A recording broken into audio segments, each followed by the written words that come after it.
Pep Guardiola's City take on Eric Ten Hag's side at the Etihad from 3:30. You won't find many pundits in the world predicting anything other than a City win, but this is football. Bloody hell, who said that? Commentaries here on 5 Live. Emily Broben is a City fan and a writer at Man City for the Man City fanzine. King of the Kitbacks. She's with me in the studio. And by complete accident, she's wearing sky blue, and I didn't think. And I'm wearing sky blue today, and I feel dirty. I feel dirty again. Don't embrace it. Laurie Whitwell, well, he'll be all the red we need in the studio. Journalist with The Athletic, covering Manchester United. Laurie, how are you, mate? Hi guys, thanks for having me on. Yeah, I get it, because I get it. Bar that 2-1, I think, January last year. It's been horrific recently, the Manchester derby for United. And any United fans that I know as mates are dreading this weekend. I'm finding no hope anywhere. Can you offer them something? Well, yeah, as you said, crazy things can happen in football. I think everybody that has watched Manchester United recently, though, and Manchester City will come to the realisation that this is very much stacked in Pep Guardiola's favour. And yeah, you mentioned the 2-1 last January. The team from United has changed a lot since then. Several players are different now, and the injuries have just hit Ten Hag's squad so abruptly more recently. I think the absence of Rasmus Højlund is going to be really keenly felt, just because that sort of focal point at centre forward is going to be vital for United to be able to kind of counter on City when they do win the ball back. Marcus Rashford hasn't looked comfortable doing that in the last couple of games. So yeah, I think that's probably why the optimism that was building a little bit has kind of been punctured. You've lost only once this year. That's all I would say, that defeat to Fulham, which is a bit of a stinker. I mean, I'm just trying to give United fans something. Ten Hag has mentioned that in his press conference. Yeah, he's looking at that as half full. Look, I'm a realist, and I talk to my Liverpool supporting mates, and we all sort of are in the same place. We don't see ourselves as favourites to win the title, not with De Bruyne back, not with Haaland back. I mean, does this feel like at this time of the year, February into March, that City are just doing City things right now? I think the ominous sign was against Luton Town the other night, where Haaland and De Bruyne are both coming back from big injuries. Crisis. What's happened to Haaland? What's only 5 goals? Crisis. Well, they're both coming back from big injuries, and it just clicked, didn't it, the other night against Luton? And some might say, oh, it's only Luton Town, but they drew with Liverpool, they drew with Newcastle, they beat Brighton, and came toe-to-toe with City, which was to be admired, but it's also to the detriment as well, because when teams do that, we tear them apart. And Eric Ten Hag, he said that he will come with a game plan, but the only game plan that I can see United adopting is sitting 10 men behind a ball and hoping and praying for Garnacho on the break, which is our Achilles heel, quick break, or the resurrection of Marcus Rashford. Yeah, that's what it literally is biblical. Have you seen this stat? Let me read you this. This is unbelievable, Laurie. Should Manchester City avoid defeat in Sunday's Manchester derby, Rodri will set a record in English football since records began, which is always of the longest ever unbeaten run by a player across all competitions. Yeah. That's ridiculous. But I'm nodding because, Colin, I watch it week in, week out. We see what he does week in, week out, and other teams don't get to witness that. They don't have the benefit of that. And what he will do on Sunday, he will anchor that midfield, and he will conduct the transition from defence to attack seamlessly, faultlessly, and you will barely even notice it because there's so many flair players around him who take the plaudits, like Kevin De Bruyne, like Phil Foden, like Bernardo Silva, who absolutely lives for a Manchester derby. And then what do United do against that? Because they've got a makeshift defence, haven't they? What we're looking at, Amrabat, Delot, Victor Lindelof, Varane, who is a shadow of the player that he once was. And then they're stood there perplexed because they're thinking, right, what do we do? Do we go to Haaland? And they all crowd round Haaland. And by the time Haaland's got 3 men around him, the ball's in the back of the net by Phil Foden. And then do they just put one man on Erling Haaland?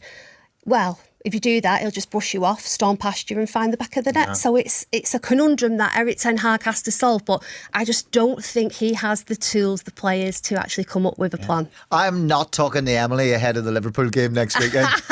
Like right now, there's United fans pulling their cars over on hard shoulders and just sobbing. I see what you do at Anfield, seriously. I have no hope. But that is the difference, isn't it? That is absolutely it, Laurie. That makes it such a different conversation, because the last time Manchester United went to the Etihad, it was 2 hat-tricks, and our office has got a considerable amount of Man United fans in it, as you would imagine.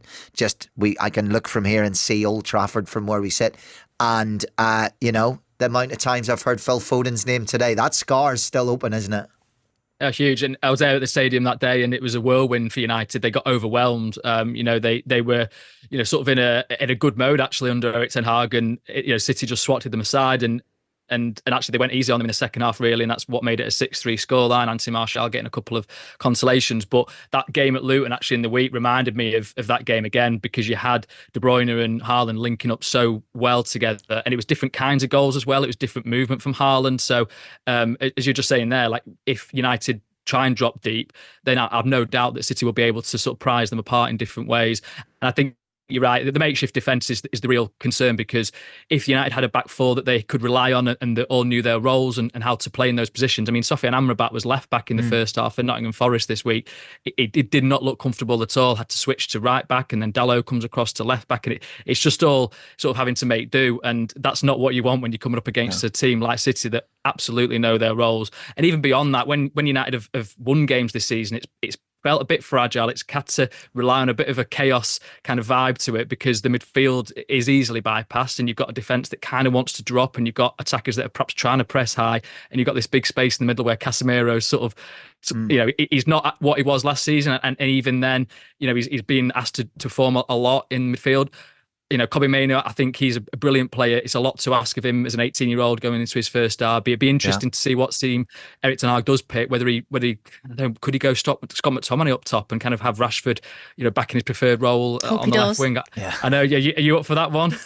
Yeah. Does that sound appealing to you? The only thing I would say here, finally, is the last time United were written off this much, and the word cricket score was used, was against Liverpool at Anfield, and we all know what happened. Laurie, that's what I would clutch at. In that you remember the build up to that was exactly like this. Not from me, I would never do it, because I just fear the worst all the time, and that type of horrible nervous fan all the time. So you always worry, you always fear the worst. I think most fans do. But the pundits were that was done and dusted. That game, Liverpool were going to put 6 in. And we all know what happened. There's maybe that's what I would look at today. Is sometimes the performances come from where you can't believe it. It's going to be a real test, isn't it, of Erik ten Hag's players, of him, obviously, as a manager. Can he construct something that can work against this City team? But also the players, really. They're going to have to run hard. They're going to have to, batten down the hatches at times. I mean, that Liverpool game, you're right, absolutely. Going into it, everyone could remember the 7-0 from the season previously, but they did have Luke Shaw there, they had Højlund, so they had sort of options in these key positions, I think, and that's what's lacking this time. That kind of makes me feel like it is going to be a very difficult afternoon. Laurie, I feel like covering Manchester United for The Athletic and them going in such big underdogs, it would be remiss of me to finish by asking you for a score prediction, but I think it's totally fair for me to ask Emily Broben, as a City fan and a writer for the City Fanzine, King of the Kitbacks, be careful, because they can come back to haunt you. They can. Don't make me play Alan Hansen. No, he can't win anything with kids. Be careful how many you predict here, right? Don't you? What do you think? How many are you getting on Sunday, live and 5 lads? I think I'm going to be conservative. I'll be very happy with a 3-1 win, but I just think that Marcus Rashford, he's been talking this week and he's really put himself out there, and he's Mancunian born and bred, and it's those lads who I'll be looking at. Phil Foden, Marcus Rashford, the local lads the Manchester derby, it means everything to them personally. So we'll look at what he does, and if he can talk a big game, but can he actually deliver where it matters on the pitch? Because he hasn't so far this season. Yeah, Pep, if you don't want to do the team talk at the Etihad on Sunday, give us a shout. We'll get you Emily's number. You can get her in there. I'd run through walls for Broben, let me tell you. Right, love it. Thank you so much. Thank you for coming in. Thank you. And thank you